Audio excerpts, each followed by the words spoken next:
Episode 54. Masa lalu. Kabar di dropout Norin dan ketiga temannya sudah semakin menyebar luas seantero SMA Taruna. Di detik-detik akhir ujian kenaikan kelas malah dihebohkan dengan beredarnya video saat Norin dan kawan-kawan menjebak Eriska dan menguncinya di gudang belakang sekolah.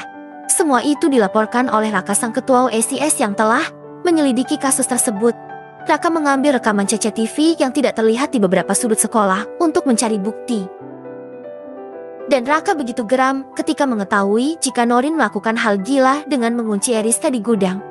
Padahal Eriska belum sempat untuk menyelidiki ataupun mencari tahu motif dari wanita culun itu, tetapi ternyata Raka sudah melangkah lebih jauh darinya. Kenapa lo nggak cerita sama gue kalau Norin ngelakuin itu? Tanya Raka ketika melihat Eriska yang berdiri jauh dari mading.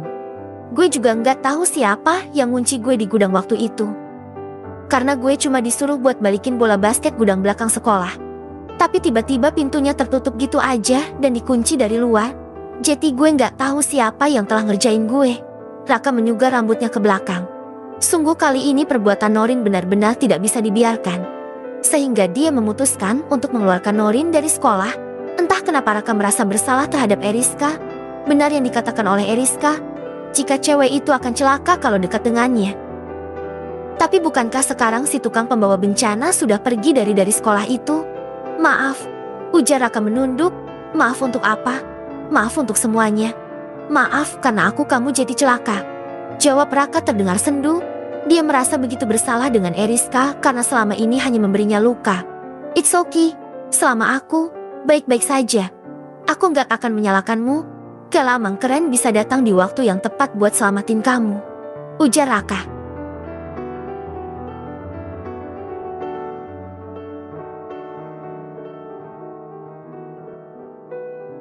Eriska mengangguk.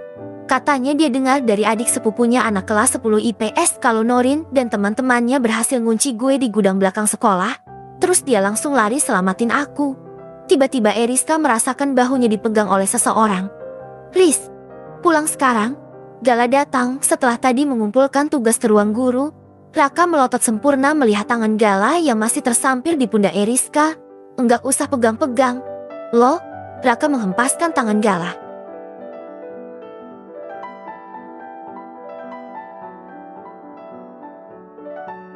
Suka-suka gue. Eriska sekarang cewek gue, jadi lo gak berhak ngelarang. Raka terkejut mendengar ucapan Gala. Kemudian mata cowok itu beralih pada Eriska yang tengah menatapnya. Raka melihat jika Eriska tidak mau menjelaskan kepadanya. Sungguh, Raka benar-benar sakit hati dan kecewa karena Eriska menerima cowok lain. Padahal, Eriska bilang kalau dia tidak mau berpacaran dulu. Riz, ini gak benar kan? Raka masih berusaha bertanya. Iya. Gue emang jadian sama Gala, jawab Eriska kemudian berbalik meninggalkan Raka. Gala mengikuti langkah kekasihnya. Entah kenapa dia merasa tidak bahagia ketika Eriska mengatakan kebenaran hubungan mereka pada Raka, cowok yang dia benci. Menurut Gala, Eriska terlihat tidak tulus. Ataukah memang sebenarnya gadis itu masih memiliki rasa terhadap Raka?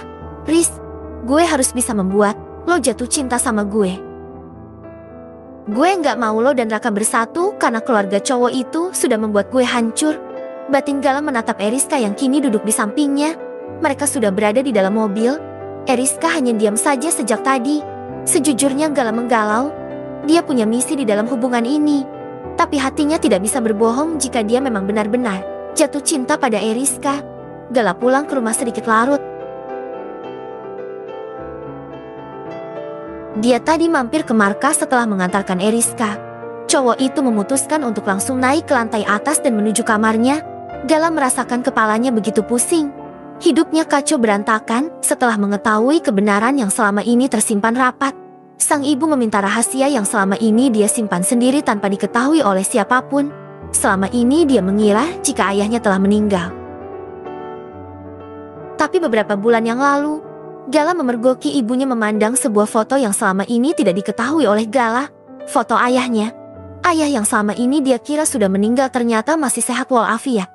Pantas saja sang ibu tidak memberitahukan foto ayahnya dan mengatakan jika semuanya telah terbakar tanpa sisa. Karena ternyata ayah Gala adalah sosok lelaki yang terkenal di negara ini. Pria itu memiliki keluarga kecil yang bahagia. Memiliki 2 orang putra yang sudah tumbuh dewasa dan yang sulung juga seusianya. Istrinya cantik dan memiliki aset properti di mana-mana. Gala benar-benar marah dan kecewa setelah mengetahui kenyataan yang sebenarnya. Dia dan sang ibu diputuskan silsilah keluarganya karena tidak pernah direstui oleh keluarga besar Anggara, terutama kakek dan nenek Raka yang kini tinggal di Jerman. Brian Anggara, pria yang menjadi cinta pertama sang ibu, menjalin kisah dari masa remaja tapi tidak direstui oleh keluarga besar Anggara dikarenakan dia hanya berasal dari masyarakat bawah. Jangan ditanya sekarang Gala begitu kaya dan memiliki beberapa koleksi mobil mewah. Itu dari kompensasi yang diberikan Brian Anggara pada sang ibu. Raka Anggara dan Revario Anggara adalah saudara seayah. Mereka hidup bahagia dan tenang, tanpa tahu jika di belahan kota lain ada seorang anak yang juga memiliki darah Anggara tetapi tidak bisa mendapatkan kebahagiaan seperti mereka. Sudah pulang, Gala melirik ibunya yang kini duduk di sisi ranjang. Sudah, kenapa ibu belum tidur? Gala menyandarkan kepalanya pada pundak sang ibu. Ibu tidak bisa tidur kalau belum lihat kamu ada di rumah.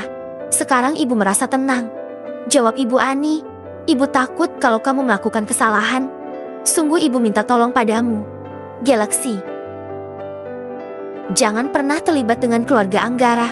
Kamu tahu sendiri konsekuensinya jika sampai kamu melakukan itu. Apa kamu ingin dipisahkan dari ibu? Gala langsung menggeleng pelan. Inilah alasan kenapa dia tidak bisa mendatangi keluarga konglomerat itu. Ada sebuah perjanjian tertulis sang ibu dengan Harry Anggara, pria yang berstatus sebagai kakeknya itu.